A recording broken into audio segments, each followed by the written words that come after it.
Be'ezras Hashem, with Hashem's help, we begin today a new set of laws. Hilchos, Shegagos. Shegagos means literally inadvertent transgressions, but this is part of the book of Karbonos, the book of sacrifices. So basically what this means is, it's the sacrifices that you have to bring when you commit an inadvertent transgression. And as the Rambam always does, he gives us the list of mitzvahs that are discussed in this set of laws. Yesh bichlolon chamesh mitzvahs aseh. We have in this set of laws 5 positive mitzvahs discussed. V'zehu pratan, and these are their details. Aleph, number 1, sheyakriv hayochid karban chatas kvua al shegagos. There are many cases, 43 to be exact, where an individual will have to bring what's called the chatas kvua, the standard sin offering for his inadvertent transgression. Standard sin offering means no matter what your financial means are, you always bring the same sacrifice. In this case, it's an animal. Beis sheyakriv asham. There's a scenario where a person has to bring a guilt offering, and that is mishaloi noidaloi im chata im loy chata. If somebody is unsure, he doesn't know yet whether he sinned or not. He ate something that seems problematic, but he's not sure if it was actually problematic or not. So while he waits to find out, once he finds out, he'll have to bring a karban chatas, ad she'yivadaloi v'yavi chatasai, till he finds out and brings a sin offering. But until he finds out, he's in doubt, he has to bring what's called the asham taloi. V'zeu anikra asham taloi. This is called the hanging asham, the uncertain guilt offering that you bring while you're in the interim waiting to find out whether you did a sin which requires you to bring a karban chatas. Halacha gimel, sheyakriv achoyte asham al averes yeduas. Talking about guilt offerings, besides for the uncertain guilt offering, there's a definite guilt offering, that for certain sins, Torah says that the sinner has to bring a guilt offering. V'zeu anikra asham vade. This is called the definite asham. Dalid sheyakriv achoyte karban al averes yeduas. For specific sins, 2 sins to be exact, there is another type of sacrifice. The sinner has to bring an offering which fluctuates according to how much he can afford. Im haya ashir behema, if he was rich, he brings an animal. V'im haya ani oifa yasir saifa. If he was poor, he brings a bird, or if he's even poorer, then he brings 1/10 of an ephah of flour. V'zeu anikra karban oile v'yored. This is called the carbon that goes up and down because it fluctuates. Hey, the 5th mitzvah is sheyakrivu hasanhedrin karban. All the previous ones were individual. A person who commits a sin by himself has to bring a sin offering, different types. But here we have a mitzvah for the high court to bring a sacrifice. Im tov v'hoidu shaleika halacha v'achas min hachamuros. If they make a mistake and they rule against Jewish law in one of the more severe types of sins, as we're going to see in the end of this set of laws. Bir mitzvahs elu b'prakim elu. The explanation of these mitzvahs is coming in the following chapters, 15 chapters, God willing. So about 2 weeks will be on this topic. Perek Rishain, chapter 1. This is a chapter of laying the groundwork. We're going to talk about which types of sins require a sin offering.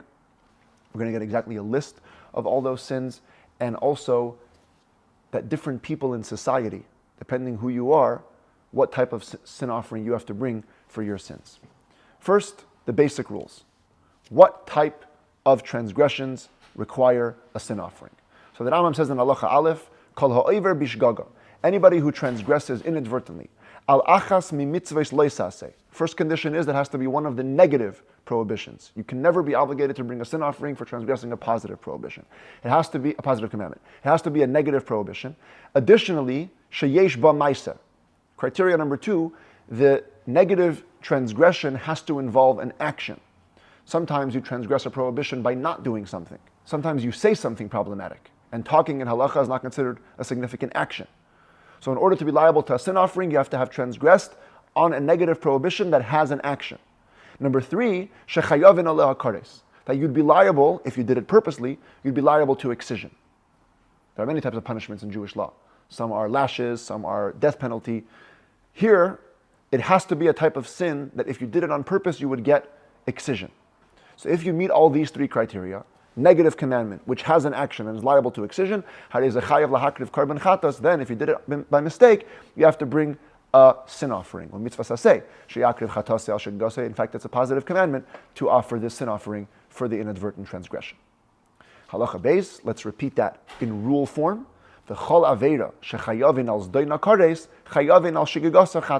Any sin for which purposefully you would be liable to excision, you're liable to bring a chatas when you do it inadvertently.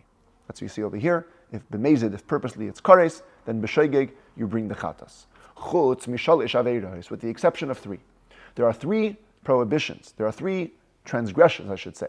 3 sins that carry excision as the punishment, but don't have a chatas if they're inadvertent. And they are megadef umevatel mila v'karban pesach. A person who blasphemes God, God forbid, a person who does not fulfill the commandment of circumcision, and a person who does not bring a Passover offering. Why?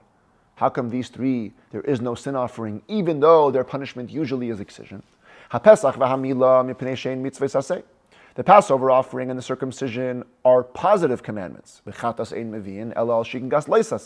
you only bring a sin offering for a mistake involving a negative commandment. Shanemar, now that Rambam actually brings the verse for this, it says in the verse which describes the sin offering, it says that the person has to transgress achas mi mitzvahs Hashem asher lo yiseyasena. One of the mitzvahs of God that shall not be done. It's a prohibition we're talking about over here.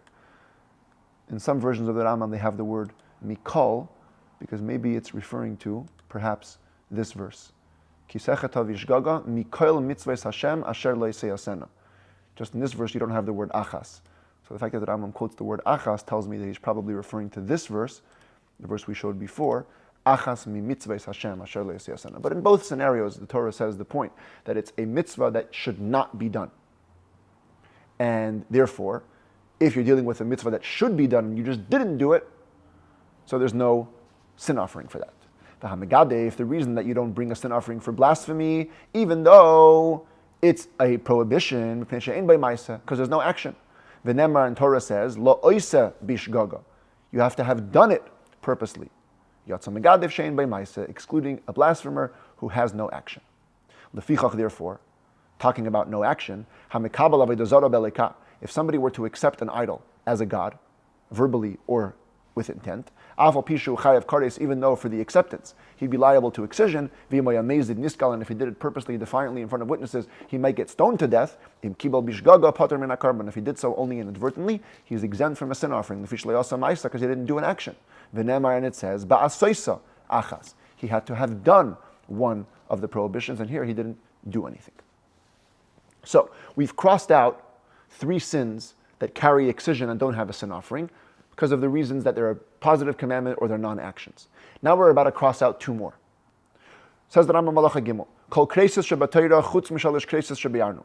All the excision prohibitions in the Torah, besides for the 3 we just said. Im avar hayachid al achas me'an bishgaga. If an individual would transgress them inadvertently, maybe chatas kvua, he brings the standard sin offering. Chatas kvua again, meaning it's always an animal.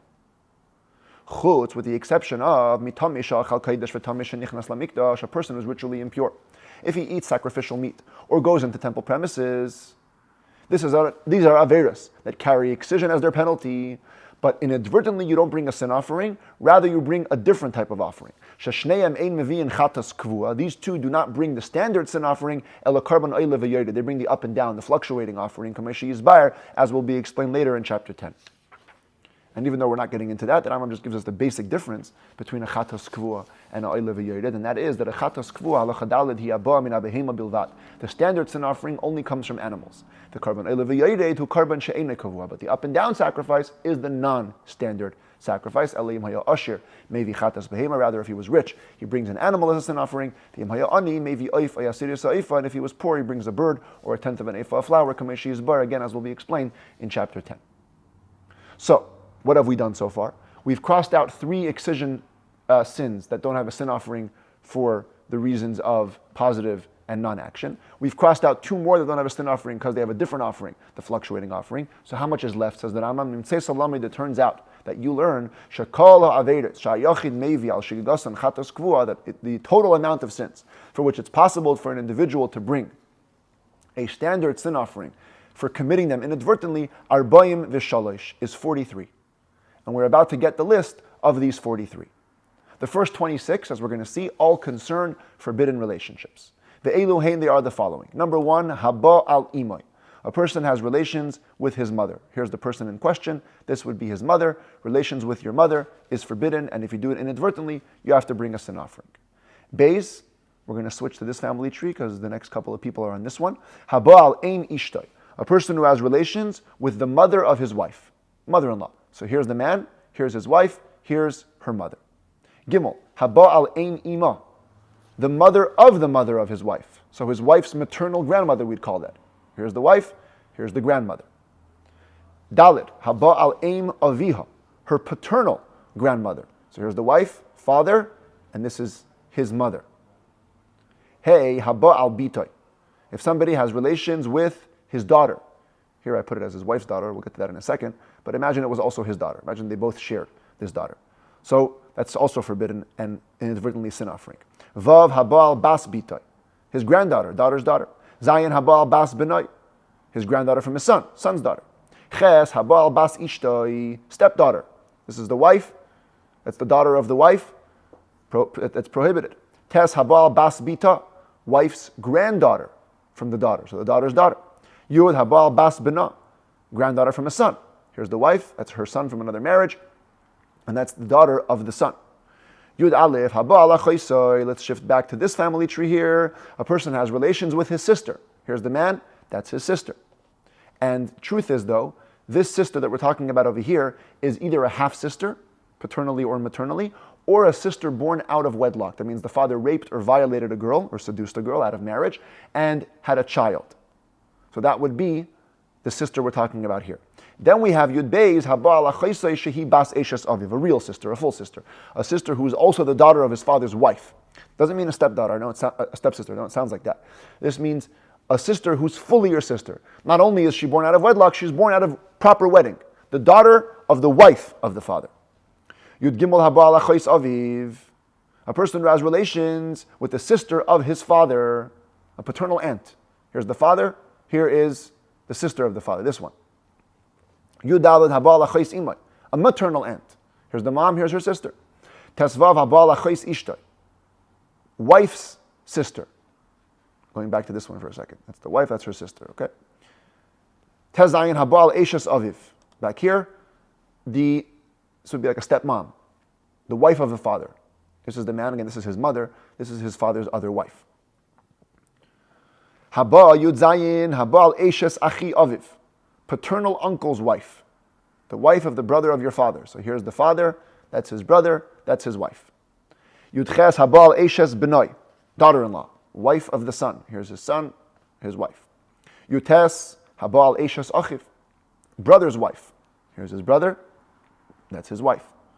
Chaf, more of a general one, Habal Eshes Ish, relations with any married woman. Chaf Aleph Habal Anida, relations with a menstruating woman. Chaf Beis HaSheichevim HaZachar, homosexuality. Chaf Gimel Habal Aviv, an additional prohibition specifically for relations with a father, over and above homosexuality. Chav Dalet Habal Achi Aviv, also for paternal uncle, over and above regular homosexuality. Chav Hei HaSheichevim Behema, bestiality, lying with an animal. Chavav HaIsha Shemevia Aleha Esa Behema, a woman committing bestiality with an animal. Nimtzu, it turns out, Kol Kresis Shebarayis, Esrim V'Sheish. I know in some Rambam it says V'Shalish, but it should be Esrim V'Sheish. All the excision prohibitions associated with immoral relationships are 26. And again, if you do any of these 26 inadvertently, you bring a sin offering.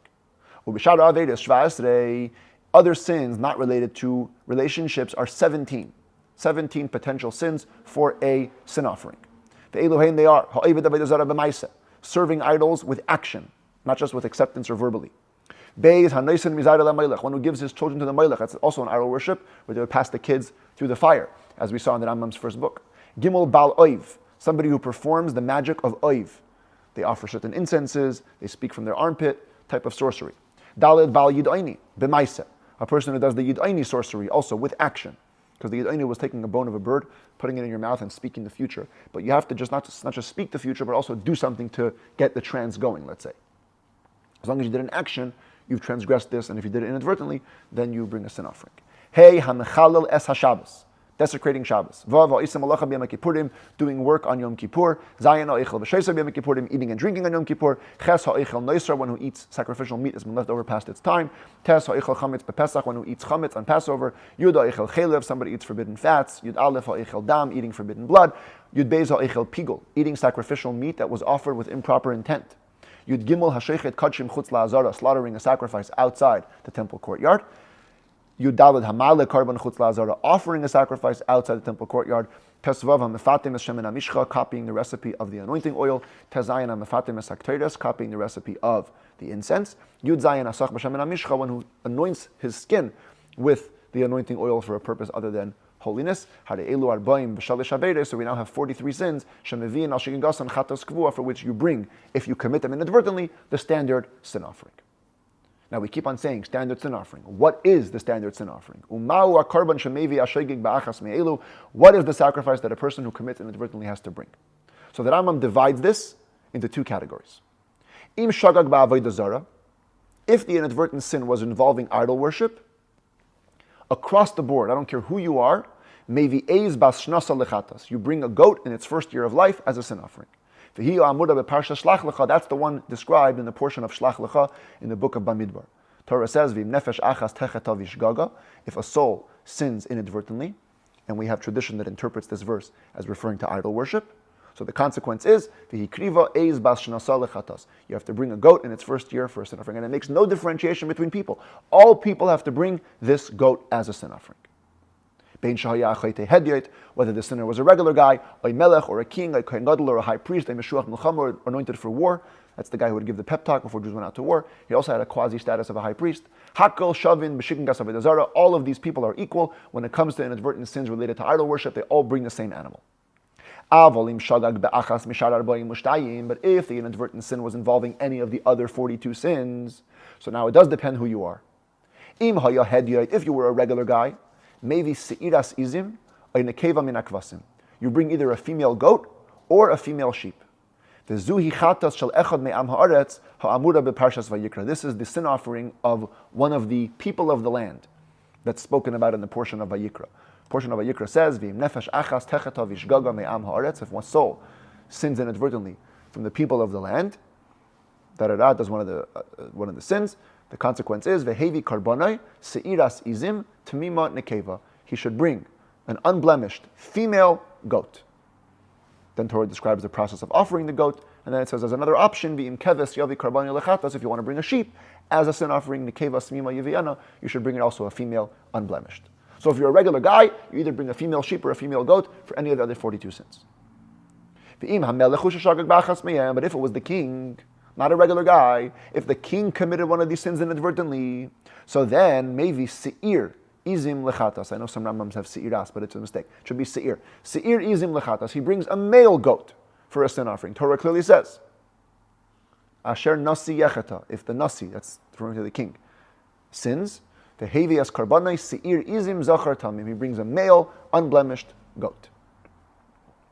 If it's the high priest, the anointed priest, maybe par ben bakar lechatas. He brings a bull, a young bull, as a sin offering, and it's burnt, commission ispad Hashem, as is explicit over there in the Torah also. It says, ima kayan hamashiach yechet ala ashma sa'am. If it's the anointed priest that sins, then v'hikriv al chatas asher chata, for his sin which he sinned, he has to offer par ben bakar tamim la Hashem lechatas. So you see this clear differentiation between a regular guy, a king, and a high priest.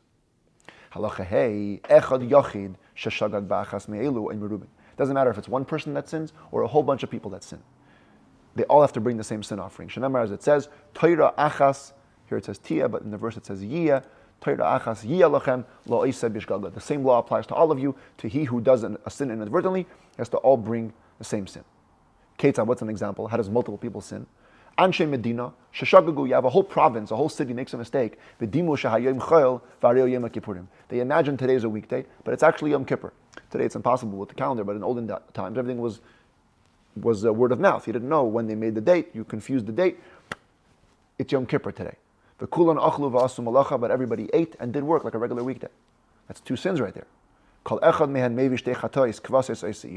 Every individual in this community has to bring two sin offerings, female sheep or female goats, because they're regular people, and to atone for those two sins of eating and work. Or if they all acted inadvertently and offered something to an idol. Every one of the servers needs to bring a goat in its first year as a sin offering. Because no difference. If you're one person or many people, you bring the sin offering. Yes, it's true in the end of the laws we're going to learn that if the high court sins, then there's a whole other process. But for regular sins, no matter how many people you are, every person has to atone for himself and bring the proper sin offering.